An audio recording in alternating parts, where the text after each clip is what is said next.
Minha gente, nós vamos voltar com a nossa conversa sobre a Bíblia Sagrada. Nós conversamos com o Padre Domingos Sávio, mas havia tanta coisa para falar que não deu tempo. Aí, novamente, eu convidei o Padre Domingos, ele está aqui conosco.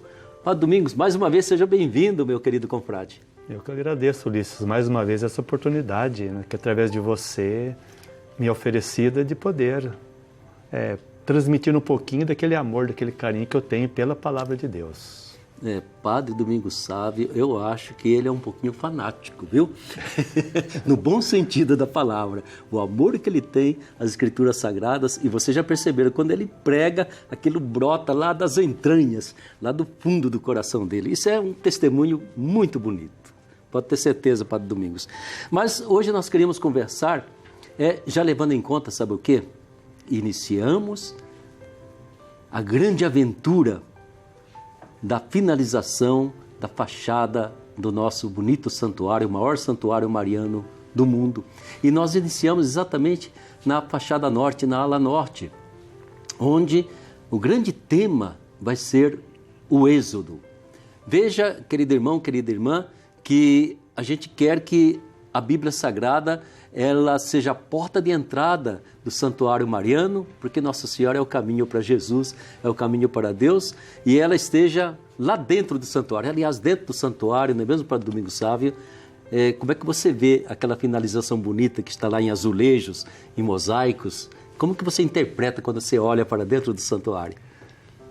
Bom, o Cláudio Pastor ele falava muito disso, né, que o santuário pudesse ser experimentado como se fosse o paraíso ou, quem sabe, até um oásis. E há muito devoto que chega lá e fala, Padre, eu estou no céu. Um oásis, assim, Sim. Quer dizer, a vida é tão difícil, né? O deserto, uma vida é um deserto, e agora, de repente, aquele verde, aquela coisa bonita de vida, quer dizer, eu sinto isso. E depois também, quer dizer, eu vejo sempre assim, quer dizer, a casa que a mãe, claro que através de nós, assim, mas que a mãe está enfeita preparando para nós, para os seus filhos. Né? E é um enfeite tão bonito, eu acho maravilhoso, entende aquele mistério que brota da cúpula, a criação, o Espírito Santo, a árvore da vida, aquele ser humano que vai brotando, né, e se forma, os animaizinhos, as plantas, eu acho aquilo maravilhoso. E depois até pegar o sentido contrário também, quer dizer, a partir da Eucaristia, quer dizer, aquele Cristo, para mim assim, aquele Cristo suspenso, quer dizer, ele é a ponte. Nos leva, quer dizer, na força do Espírito que está lá na cúpula mesmo, Sim. Na abertura para o infinito, quer dizer, eu diria, para o Pai. Quer dizer, então é profundamente trinitária essa visão. Redentora. Maravilhosa, porque é o Cristo que redime, ele que digamos assim, vai recapitular todo o universo, né? Isso na nossa basílica. E depois aquelas naves, cada uma delas trazendo páginas maravilhosas do Evangelho, mostrando os nossos santos, aqueles que já fizeram esse caminho, estão ali, santos de antigamente, apóstolos, os velhos patriarcas, profetas, né? E estão lá os nossos santos atuais. Que maravilha que é aquilo. E, sobretudo, colocando os atuais, eu vejo assim, Ulisses, que digamos assim, então, um acabamento inacabado. É verdade. Quer dizer, eu tenho que entrar ali, né? Cada devoto tem que entrar ali, quer dizer, tem que se inserir naquele conjunto passar de por quem... essa porta santa. De quem fez essa experiência. É verdade, né? Isso é muito maravilhoso. Mas, Padre Domingos, como são poucos minutos, eu queria que você ajudasse a gente a compreender um pouquinho essa fachada norte. Quando nós falamos essa palavra êxodo, né? O que vem por detrás desse termo tão forte que já serviu para fazer um filme lá antigamente, 10 Mandamentos? Não sei se você lembra aquela geleia que cortava no meio, passava o Mar Vermelho, muito bonito. Né? Meu tempo de criança, né? Nossa, era uma maravilha. Depois até os filmes cheios de fantasia que fizeram ultimamente com o nome de Êxodo. Mas de fato, o que é que está por detrás dessa palavra Êxodo e que vai ornamentar a fachada norte do nosso santuário? Quer dizer, a palavra êxodo, ela quer dizer saída. Sim. E lembra, então, fundamentalmente, podemos dizer assim, a primeira experiência que o povo fez de Deus, mais diretamente. Enquanto povo. Sim. Que mostra ali, quer dizer, Deus que escuta os clamores de um grupo de pessoas e traz esse grupo de pessoas a todo custo para fora do Egito, da casa da escravidão, como o próprio livro do Êxodo descreve o Egito. Agora é interessante que a palavra êxodo quer dizer saída, Mas, claro, que é saída, que sem a saída não aconteceria nada, mas quase que o coração mesmo do Êxodo seria a caminhada até o Monte Sinai, onde Deus faz a aliança. Ali que de fato seria quase que o coração mesmo do livro do Êxodo. Né? É aí seria que começa aliança. a existir o povo de Deus. Exatamente, é ali que começa. Quer dizer, mas agora começa num compromisso de aliança. Certo. Então, tentar, quer dizer, trazer para a própria vida até as próprias atitudes de Deus, né? Vocês têm que ser santos porque eu sou santo. Quer dizer, a partir disso, quer dizer, um povo diferente, um povo que, sobretudo a partir da aliança, mas que não lembrasse nada do que eles viveram no Egito. Que é chamada cebola do Egito, né? É, que fosse um povo que entrasse então na terra que Deus tinha prometido, mas que fosse um povo novo, não um povo que vai repetir exatamente a experiência que teve no Egito. Quem sabe, ou como escravizado ou como escravizador. Não, tem que ser uma coisa nova, totalmente nova. Então, eu diria assim, quase que o coração mesmo do livro do Êxodo seria aliança. Padre Domingos, e esta cena primeira, um império egípcio com seus faraós, um império poderosíssimo, né? E os escravos, a escravidão, né? Essa primeira cena, ela se repete através da história. Você pode dizer, olha, estamos em 2019 e continuamos ainda ameaçados por um império e com o povo escravo. Como é que a gente consegue fazer de um fato, um acontecimento, uma mensagem que nos venha novamente fazer clamar a Deus pela libertação? Quer dizer, dos modos como os judeus veem a história, sim, eles não veem simplesmente como história, mas como memorial.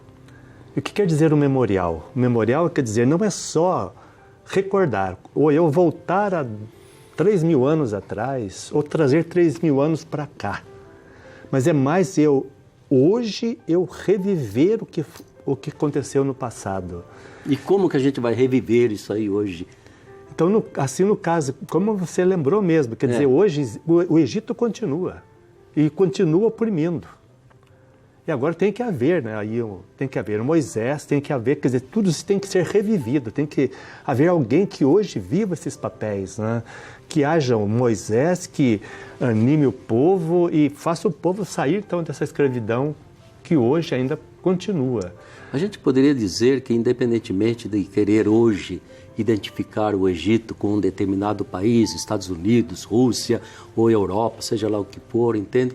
A gente não encontra esse Egito mais ou menos presente em todos os continentes, em todos os países, ou seja, aquela parte da população que não tem misericórdia, não tem sensibilidade, não tem solidariedade e que se aproveita e esgota a vida do povo. Então veja assim, por exemplo, mesmo as nossas instituições nacionais. Sim. Quantas delas têm lá o crucifixo pendurado na parede? Infelizmente, né?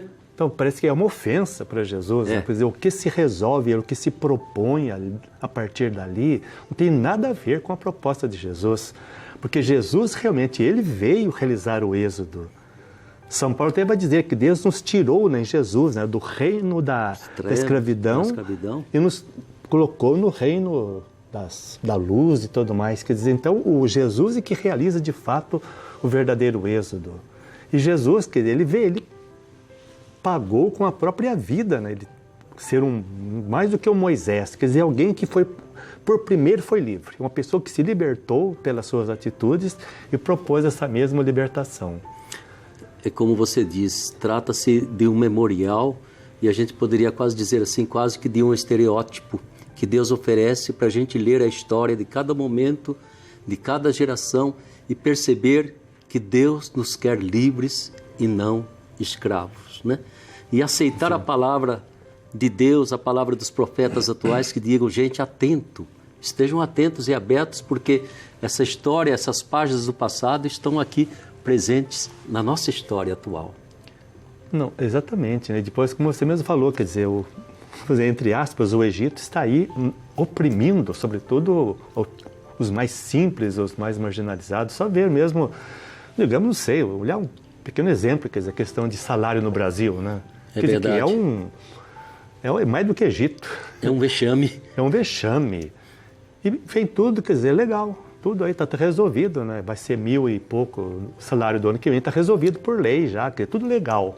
Mas onde que está realmente a justiça, né? Onde que está êxodo aí? É verdade. Você me faz lembrar um velho bispo já falecido, Dom Hugo Bressani, de Marília, né, que quando alguns fazendeiros foram reclamar que os padres estavam dizendo que os empregados que trabalhavam em suas fazendas de café, né, eram tratados como escravos, né? Eles foram reclamar com o Dom Hugo, falaram: Dom Hugo, isso não pode ser dito, nós não tratamos, são empregados, estão registrados. O Dom Hugo falou: vocês têm toda a razão, entende? Eles não são tratados como escravos, estão piores do que os escravos, porque o salário que eles recebem hoje não dá nem para comer, e os escravos ao menos recebiam o que comer para ter força para trabalhar como escravo. Eu não me esqueço dessa lição. Agora, eu gostaria, vamos voltar à Bíblia Sagrada, senão nós vamos entrar num tema aqui que, Nossa Senhora, vamos longe.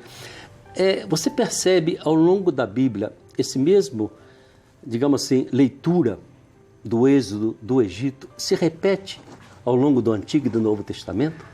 A gente vê no Antigo Testamento, quer dizer, os profetas, eles retomam em cada situação. Por exemplo, lá o Amós vai dizer que estão vendendo o pobre por um par de chinelo, estão vendendo como trigo bom aquele que é o trigo inferior estragado. E tudo mais, estragado. Quer dizer, os profetas, eles atualizam, eles fazem o memorial, eles atualizam a história. E depois podemos dizer assim mesmo, vamos pegar os livros sapienciais, quer dizer, a crítica que eles fazem exatamente para a sociedade que eles encontram. E depois o Novo Testamento, então de novo agora Jesus, e depois tudo a partir de Jesus, toda essa proposta que nos nasce do Evangelho, quer dizer, são os 4 evangelistas que tentam ler, podemos dizer assim, Jesus, né, em cada situação das 4 comunidades para as quais eles escreviam. E depois Paulo também, quer dizer, vai atualizar isso. O Apocalipse, quer dizer, o último livro que foi escrito, no fundo, é isso, né? É a libertação. A besta está aí, está oprimindo. A Babilônia continua sendo a grande prostituta. Opressora. Então, quer dizer, em todos os tempos, quer dizer, a Bíblia, ela atualiza constantemente. E esse convite ao êxodo, né? Eu acho que é um convite que Deus faz, certamente a nível pessoal, né? Daquilo que dentro de nós são os egípcios e os faraós que aí estão dentro de nós, para a gente se libertar de tudo isso, essa saída para a libertação, né? Mas que também na estrutura da sociedade, das culturas, repete-se o tempo todo, não é mesmo? Agora é interessante, né? Por exemplo, que nem vai ser a leitura de amanhã até, porque o Josué, no momento que o povo vai entrar na terra, ele renova a aliança.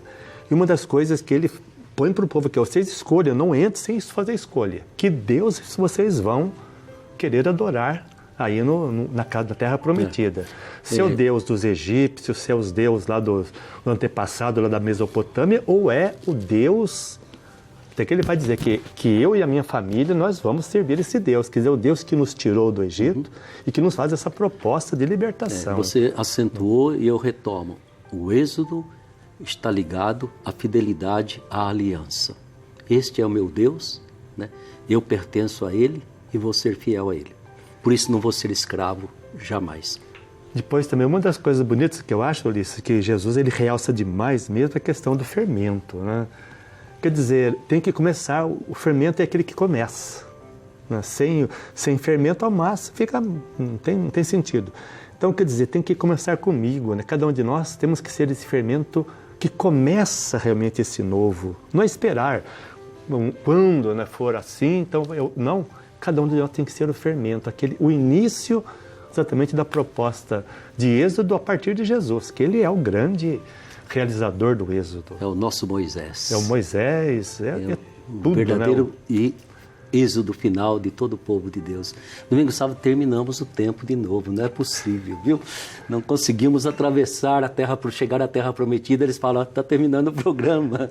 Minha gente, nós ficamos devendo para vocês, mas vamos voltar a conversar com vocês, certamente, muitas vezes sobre a Bíblia Sagrada, até porque, graças a Deus, Padre Domingo Sábado está morando novamente aqui no Santuário Nacional. Veja e acompanhe pelo site campanhadosdevotos.com Acompanhe a jornada bíblica que a gente vai realizar na medida em que vamos finalizando a nossa basílica, e agora é com a temática do Êxodo. Entre você vai ver que é tão bonito a gente conhecer mais profundamente a Bíblia Sagrada.